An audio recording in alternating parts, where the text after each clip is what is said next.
अब जो नहीं जानते, अभी से मेरा चैनल है उसके ऊपर ओके करो, सब्सक्राइब करो और मेरे से जुड़े रहो।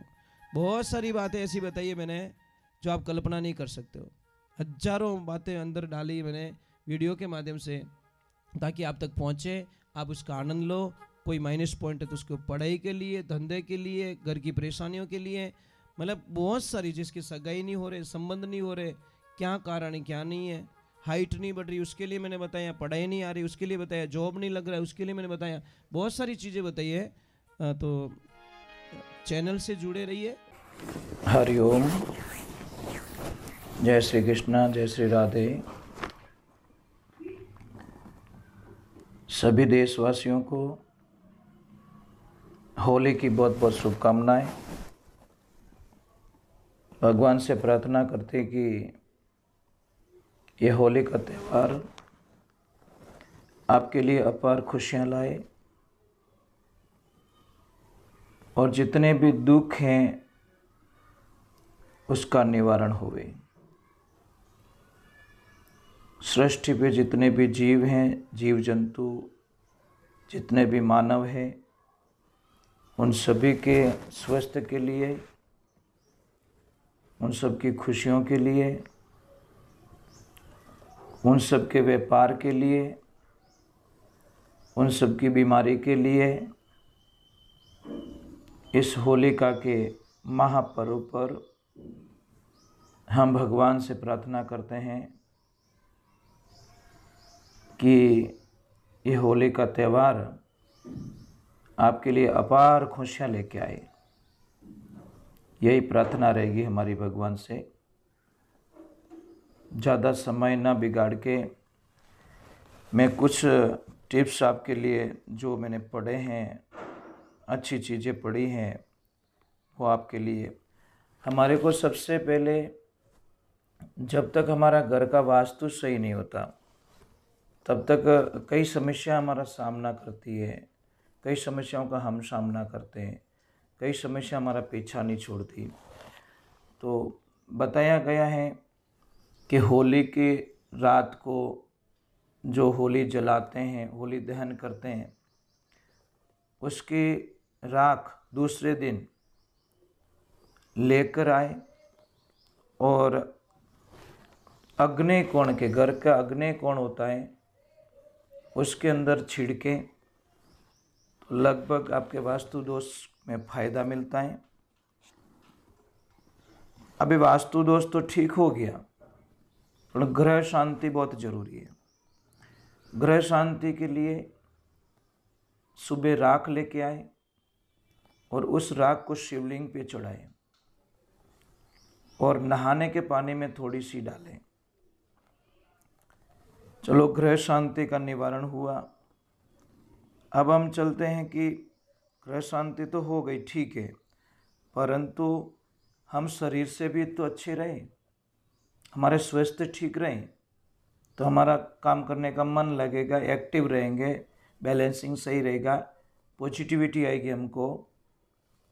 तो बीमार अगर कोई ठीक नहीं हो रहा है, बहुत सारी तकलीफ़ें हो रही उसको, तो 21 दिन तक उस राख से उस आदमी को तिलक करे। चाहे कोई भी बीमार हो, चाहे लेडीज़ हो, जेंट्स हो, कोई बीमार हो, उसको 21 दिन तक तिलक करे उसका। और तिलक करने का भी एक नियम होता है कि अंगूठे पे उस राख को लीजिए और यहाँ तिलक करते हुए 21 सेकंड तक उस राख को यहाँ पे दबा के रखनी है।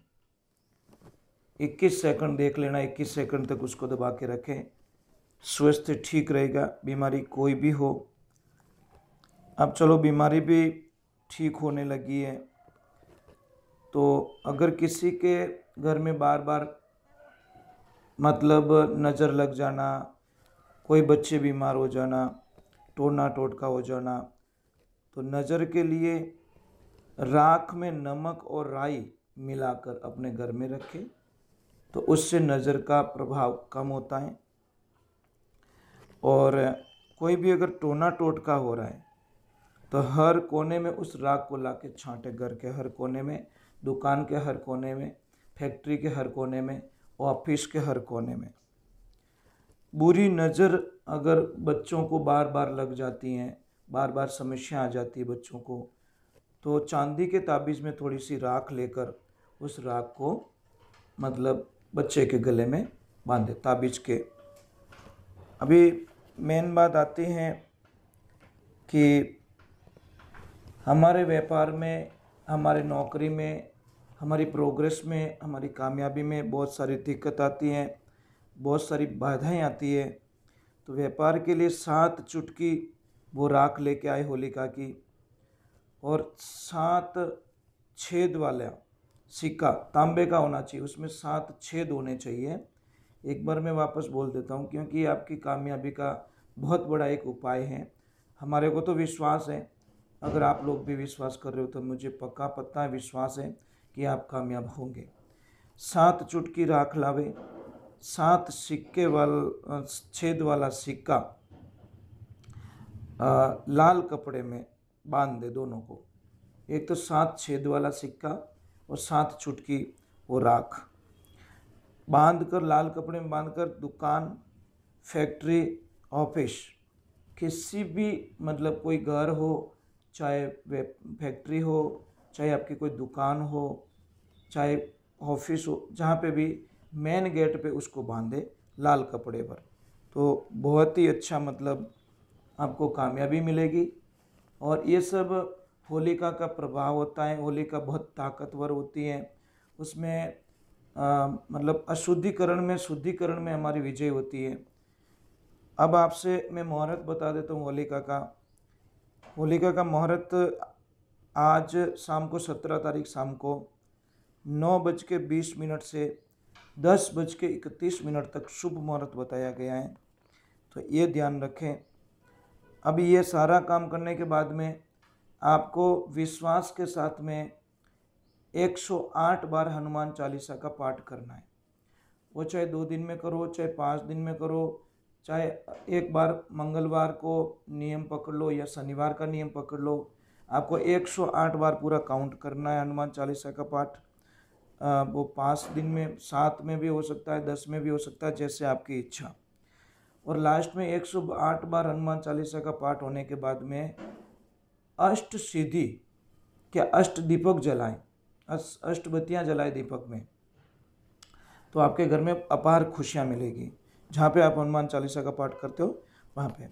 अब एक मेन चीज़ बता देता हूँ, अपना जो मुख्य द्वार होता है, मेन गेट, फैक्ट्री का हो, चाहे ऑफिस का हो, चाहे घर का हो, कोई भी, तो उसमें 9 अंगुल का स्वास्तिक बनाएं।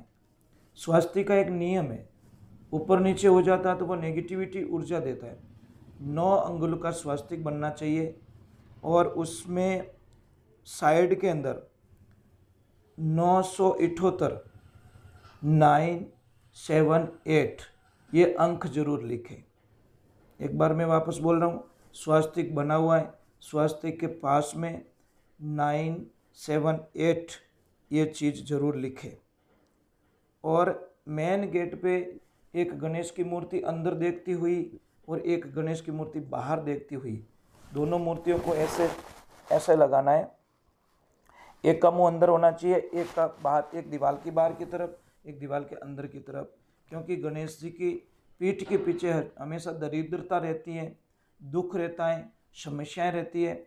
इसलिए हम चाहते हैं कि बाहर भी अच्छा संकेत मिले आपको, और जब बाहर निकलो घर से बाहर तो भी आपको गणेश के दर्शन हो, और अंदर आओ तो भी गणेश के दर्शन हो। अब हम आपको एक बहुत बढ़िया बात बताना चाहते हैं कि कोई भी माता जी की तस्वीर हो, कुलदेव की तस्वीर हो, उसमें जो सिंह होता है, शेर होता है, उसका मुंह हमेशा इस हाथ की तरफ होना चाहिए, राइट हाथ की तरफ, ऐसे इस हाथ की तरफ अगर होगा तो आपको नुकसान देगा। शेर का मुंह खुला नहीं होना चाहिए, ये बात का पक्का ध्यान रखें। माँ के इस हाथ में कोई भी शस्त्र होना चाहिए, इस हाथ से आशीर्वाद देती हुई माँ होनी चाहिए, तो आपकी बहुत बड़ी खुशियाँ मिलेगी, आपको कभी कल्पना नहीं कर सकते। और झाड़ू अगर आपको सपने में दिख रहा है, झाड़ू को अगर आप सपने में देख रहे हो, सपने में झाड़ू दिखाई दे रहा है, तो समझ लीजिए आपको बहुत बड़ा कुछ न कुछ बेनिफिट मिलने वाला है, कुछ भी बहुत बड़ा फ़ायदा मिलने वाला है, या आपकी जॉब लगने वाली है, या आपके कोई सगाई का काम अटका हुआ तो वो होने वाला है, या आपके घर में संतान नहीं है तो उसके अच्छे संकेत मिलने वाले हैं, या किसी के भी अनबन चल रही है तो भी आपको प्लस पॉइंट मिलने वाले हैं। अगर व्यापार में बाधा आ रही है तो भी आपको प्लस पॉइंट है। झाड़ू हमेशा ये ज़्यादा दिन तक पड़ा ना रखें, झाड़ू को टाइम टू टाइम यूज करते रहे। जब वो बिखरने लग जाए तो उसको निकाल देना चाहिए, क्योंकि झाड़ू बिखरा हुआ घर में अशुभ माना गया है, पूरे परिवार को बिखेर के रख देता है, समस्याएं पैदा होती हैं। इस कारण मैं आपसे वंदन करता हूँ कि मैं होली की आपके लिए सबको शुभकामनाएं देता हूँ, और आपका आशीर्वाद हमें मिलता रहे, आपकी शुभकामनाएं हमें मिलता रहे, आपका प्यार हमें मिलता रहे, और जितने आप लोग मुझे आशीर्वाद देते हो उतना ही मुझे अच्छा लगता है। इतना अच्छा लगता है कि मैं कुछ पढ़ूं, कुछ ढूंढूं शास्त्रों के अंदर, और वो बात आप तक पहुंचाने की पूरी कोशिश करता हूं। तो हम प्रार्थना करते हैं कि ये होली आपके लिए बहुत सारी खुशियां लेके आए, और ध्यान रहें, गलत खान पान का उपयोग ना करें। ये त्यौहार है मिलन का, ये खुशियों का है, कहीं छोटी सी गलती से हमारी समस्याएं खड़ी ना हो जाए। और ध्यान रखें, वाहन धीरे चलाएं, हेलमेट पहन के निकलें, मास्क पहन के निकलें, तो बहुत सारी समस्याओं का हम निदान कर सकते हैं। जय श्री राम, वंदे गौ मातरम। और सभी देशवासियों को पुनः एक बार मैं प्रार्थना करता हूँ, पूरी दुनिया के लिए, पूरे वर्ल्ड के लिए, सारे प्राणी, सारे जीव खुश रहें, आनंद में रहें। जय माता दी, जय श्री राम, जय श्री कृष्ण, नमो नारायण, जय महादेव महाकाल।